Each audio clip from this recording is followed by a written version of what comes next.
नमस्कार दोस्तों, आप कहानी सुन रहे हैं दावत। यह बहुत ही मज़ेदार रोचक कहानी आगे कहानी बहुत ही मज़ेदार होने वाला है। तो इसी तरह आप कहानी में बने रहें। अगर अपने चैनल को सब्सक्राइब नहीं किया है तो चैनल को सब्सक्राइब करें। कहानी पूरा सुनने के बाद वीडियो को लाइक ज़रूर करें। तो कहानी आगे। दावत मुल्ला नसरुद्दीन की कहानी। बात यह है कि मुल्ला नसरुद्दीन खुद हमें ये कहानी सुना रहे हैं।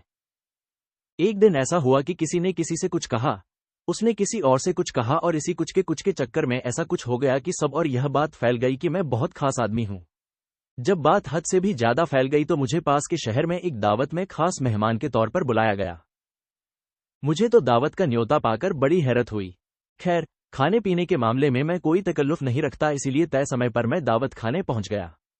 अपने रोजमर्रा के जिस लिबास में मैं रहता हूं, उसी लिबास को पहनकर दिन भर सड़कों की धूल फांकते हुए मैं वहां पहुंचा था।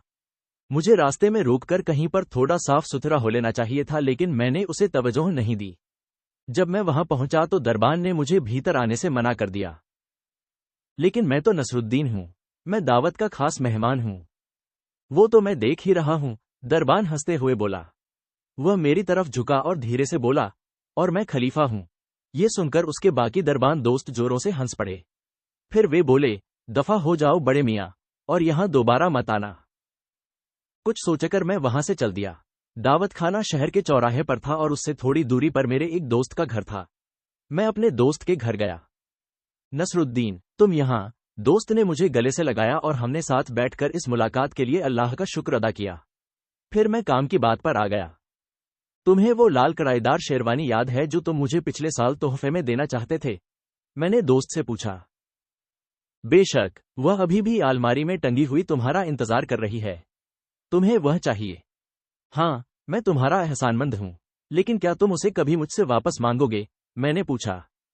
नहीं मियां, जो चीज मैं तुम्हें तोहफे में दे रहा हूं उसे भला मैं वापस क्यों मांगूंगा? शुक्रिया मेरे दोस्त। मैं वहां कुछ देर रुका और फिर वह शेरवानी पहनकर वहां से चल दिया।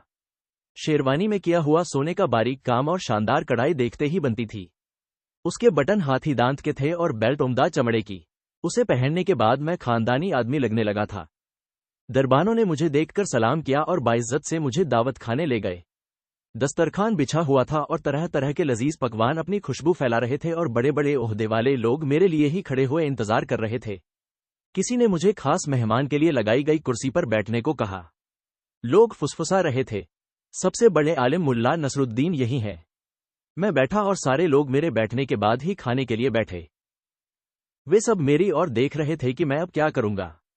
खाने से पहले मुझे बेहतरीन शोरबा परोसा गया। वे सब इस इंतजार में थे कि मैं अपना प्याला उठाकर शोरबा चखूं।